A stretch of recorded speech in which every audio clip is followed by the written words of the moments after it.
Hello my lovely soul family, आपके लिए एक बेहतरीन रीडिंग लेके आई हूँ। आपके खिलाफ क्या साजिश रच रहे हैं ये लोग? तो कौन लोग हैं? ये हो सकता है आपके घर परिवार, बाहर रिश्तेदार, ससुराल वाले, या आपके ही अपने पर्सन या पर्सनी। मेल फीमेल सभी के लिए समान है और इसका खुलासा सिर्फ तभी हो पाएगा जब टैरो कार्ड के माध्यम से ये रीडिंग की जाएगी। तो आज की रीडिंग रहने वाली है टैरो कार्ड के माध्यम से, और ये जनरल रीडिंग है, टाइमलेस है, कलेक्टिव है।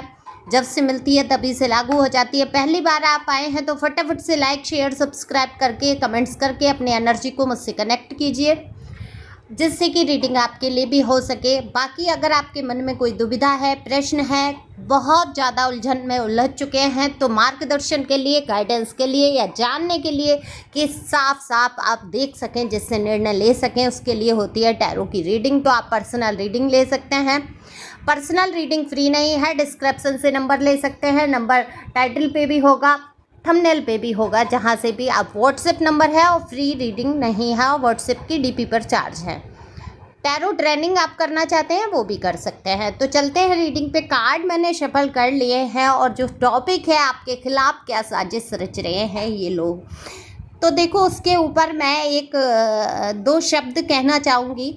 ये रामधारी सिंह दिनकर जी की कविता है, जो सच में पूरी रीडिंग का अर्थ ही निकाल के रख देती है यहाँ पर।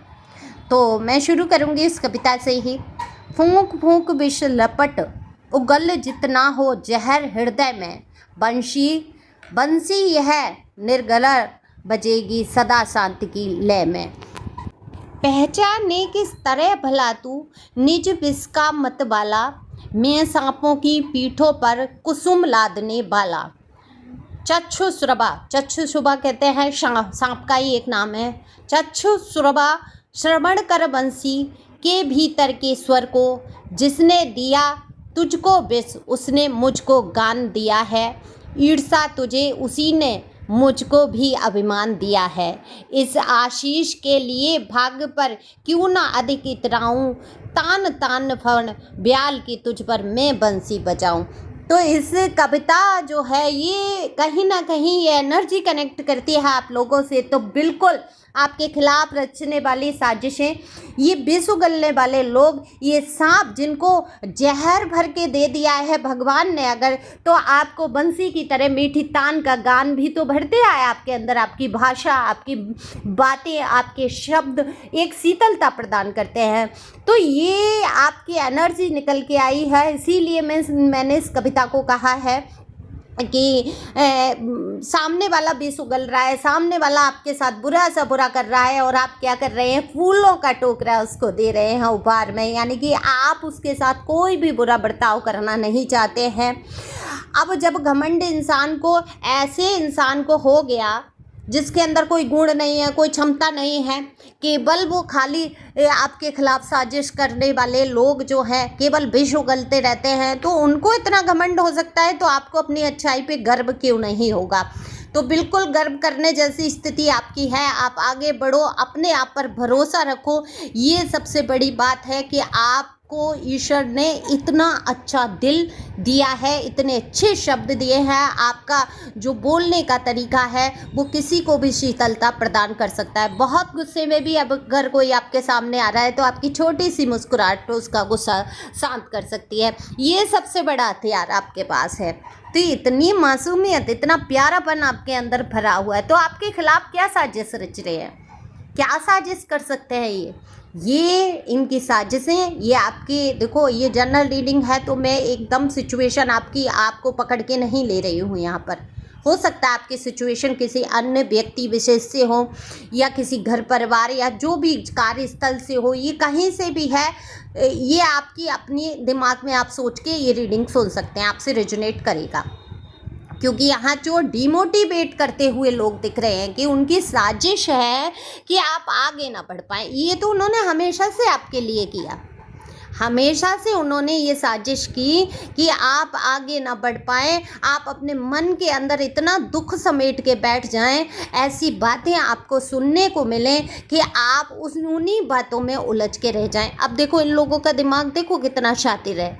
इनको पता है कि आप एक सीधे सच्चे इंसान हो, आप एक प्योर सोल हो, डिवाइन सोल हो, अपने पथ पे आगे बढ़ रहे हैं। आपको कोई चाल फरेब छल नहीं है, आपको पैसों का लालच नहीं है, आपको किसी चीज़ का लालच नहीं है। आप तो सिर्फ प्यार चाहते हैं, सहयोग चाहते हैं। आप किसी से उल्टा बर्ताव व्यवहार भी नहीं करते हैं, लेकिन कहते हैं ना कि चींटी दबेगी तो कब तक दबेगी, एक बार तो काटेगी, खाएगी। आप इनसे घबराने जरूर लगे हैं। अब ये आपको जंगल के भेड़िए से नजर आते हैं लोग, तो आप घबरा के इनसे दूरी बनाए बैठे हैं। आप नहीं चाहते ये आपके जीवन में आगे हस्तक्षेप करें, ये कोई भी हो सकता है। तो आपके खिलाफ इन्होंने क्या साजिश की, आपकी पीठ पीछे ऐसी बातें करना शुरू किया कि और ऐसी कोशिश की कि ऐसे व्यक्तियों से बातें की जाएं जो आप तक पहुंचा सकें, और वही हुआ। और इनके मंसूबे क्या कामयाब हो जाएंगे। आप पर दुख तो हावी हुआ, देखो रोना आ रहा है आपको, तकलीफ़ है आपके दिल में, बहुत कष्ट है आपको। मैं तो कहूँगी रो, लेकिन रो के एक बार अपना रोना खूब अच्छे से रो, वीडियो पुश करके रो, अपना रोना निकाल दो, लेकिन अपनी क्षमताओं को पहचानो। डिवाइन आपके सामने है ना, डिवाइन आपके साथ है। ऐसे समझो ईश्वर आपके बिल्कुल सामने खड़े हैं और वो आपका रोना देख रहे हैं, और देख रहे हैं कि ये लोग व्यर्थ में आपको कितना सता रहे हैं। और इनकी साजिश यहाँ पर सफल हो जाएगी अगर आप कहीं से कमज़ोर पड़ गए, आप उसी दुख में डूबे रहे और अपने काम पर ध्यान नहीं दे पाए। तो इनकी यही साजिश है कि आप उल्टा सीधा अपने बारे में सुने और आपको लगे कि आपकी बुराई हो रही है, आपकी बदनामी हो रही है, आपके चरित्र पर कीचड़ उछाला जा रहा है। आप इसी दुख में डूबे रहें और आप आगे जो भी काम कर रहे हैं उसमें आपका मन ही ना लगे। ये साजिश बहुत बड़ी होती है एक इंसान के लिए। मतलब सोचो कितने शातिर हैं ये दिमाग से कि एक इंसान को भावनाओं से मार देना, अंदर से ख़त्म कर देना, एक इंसान को सीधे गोली मार देना। तो कष्ट किस में है? जो धीरे धीरे करके भावनाओं को मारता है, जो धीरे धीरे इंसान के अंदर दुख पे दुख एक सुई जैसी चुभाता चला जाता है, वो ज़्यादा दुखी है या सीधा गोली से मर जाता है? वो तो मर के चला गया, उसकी मुक्ति हो गई। जो पल पल मरता है, जिसको समाज में संघर्ष करना है, अपनी जिम्मेदारियों को उठाना है, और उसके दिल में जब इतना टेंशन, तो वो क्या करेगा? एंजाइटी में जाएगा, डिप्रेशन में जाएगा, उसका काम में दिल नहीं लगेगा। तो यही तो हो रहा है, आपको एंजाइटी में डाला, डिप्रेशन में डाला। कितने आंसू आपने बहाए हैं, कितना आप रोए हैं, ये इसकी गिनती नहीं यहाँ पर है। लेकिन डिवाइन की साजिश के आगे सारी साजिशें फेल हैं। डिमोटिवेट आपको करना चाहते थे। सबसे पहली साजिश ये थी, आपको लोगों की नज़रों में गिराना चाहते थे, दूसरी साजिश थी। तीसरी, आपको आपका नाम खराब करना चाहते थे पब्लिक में कि आप ऐसे हैं, आप में अकल नहीं है, आप बहुत लड़ाई झगड़े करने वाले इंसान हैं, आप बहुत गुस्सैल हैं, छोटी छोटी बात पे भड़क जाते हैं। तो इन्होंने लोगों को तमाशा दिखाने के लिए ये करना शुरू किया कि आपको इतना भड़काया, तो इनकी बात को तो नहीं लोग सुन पाए। लेकिन जब आपने गुस्सा किया या आपने उसका विरोध किया, तो आपकी चिल्लाती हुई आवाज़ को सबने सुना। और इससे हुआ क्या? लोगों को साबित करने में इनको मौका मिला कि ये देखो, ये इंसान ही पागल है, ये ही चिल्लाता चीखता है, ये ही लड़ता है, ये ही कर रहा है या कर रही है। ये तमाम साजिशें आपके खिलाफ की गई है ना। और ये जो कष्ट आपने भुगता, ये तो बस ईश्वर जानता है, आपका दिल जानता है, या मेरे टैरो मुझसे कनेक्ट कर पा रहे हैं। तो आपका दर्द जो मैं महसूस कर रही हूँ, सच में आपने कैसे झेला, ये तो बहुत ही काबिल तारीफ़ वाली बात है। लेकिन डिवाइन की साजिश के आगे कौन साजिश कर लेगा भाई? ईश्वर की साजिश थी। ईश्वर चाहते थे कि इन लोगों के मुखौटे आपके सामने आएँ और ये घटिया से घटिया ऐसे काम करें कि आपकी नज़रों में ये गिर जाएँ, क्योंकि ये बैठे थे सिकंदर बने, है ना। और आपकी नज़रों में तो इनके लिए प्यार ही प्यार था। तभी तो मैंने कहा कि एक बंसी से तुलना की कि सांपों को आप फूलों से लादने की कोशिश कर रहे हैं, और आपका स्वभाव है कि आप मधुरता से गायन करेंगे, यानी कि मधुरता से बोलेंगे, मधुरता देंगे। लेकिन विषधर जो है, उसका स्वभाव है कि वो उगलेगा ही उगलेगा। लेकिन आप शांति से आगे बढ़ेंगे। आपको अपने ऊपर गर्व होना चाहिए कि आप सारी चीज़ों से लड़ सकते हैं, क्योंकि डिवाइन आपके साथ है। अंदर से आप अपने आप को मजबूत बनाएंगे, आप पर कोई फ़र्क नहीं पड़ेगा इनकी बातों का। और जाको राखे साइयाँ मार सके ना कोई, कुछ भी बिगाड़ नहीं सकता कोई जब तक ईश्वर आपके साथ है। जब तक आपने सच्चा रास्ता अपना लिया है, किसी को दर्द नहीं दिया, दुख नहीं दिया, अपनी तरफ से आप कुछ भी घपले नहीं करते हैं, तब तक घपला आपके साथ होगा नहीं। साजिशें फेल हो जाएंगी और कोई भी उनमें सफल नहीं हो पाएगा, क्योंकि आप अडिग हो जाएंगे। आप क्यों रोएंगे? दूसरों के कहने पे आप रोने लग जाएंगे। दूसरा आपको बदनाम करेगा, आपका चरित्र गिर जाएगा। दूसरा आपको पागल कहेगा तो क्या आप पागल हो जाएंगे? नहीं हो जाएंगे ना।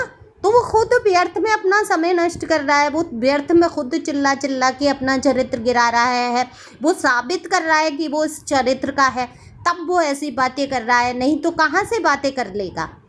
उसके दिमाग में भी नहीं आएगा ऐसी बातें करना, है ना। तो आपको ध्यान रखना है कि इनकी साजिश है कि आपका मनोबल तोड़ दिया जाए, और इस मनोबल को आप ही मजबूत कर सकते हैं, दूसरा अन्य कोई नहीं। आपको सोचना है यूनिवर्स का साथ मेरे साथ है, हाथ मेरे सिर पे है, कंधे पर है, मेरे ईश्वर सदा मेरे साथ खड़े हैं, तो मुझे किसी भी चीज़ का कष्ट नहीं है। समय के साथ सब ठीक हो जाता है, लोग भी समझने लगते हैं। जब आप गलत काम नहीं करेंगे, आपके चरित्र पर उंगलियां भी नहीं उठेंगी। जब आप भड़केंगे नहीं, जब आप शांति से काम लेंगे, तो लोग भी तो देखेंगे कि कहाँ आप पागल हो गए हैं। तो लोगों को सब पता है, कोई भी मूर्ख नहीं होता है। तो अपना ख्याल रखेंगे, आगे बढ़ेंगे, मस्त रहेंगे, और एक स्माइल तो प्लीज़ चेहरे पे लेके आओ। Thank you for watching.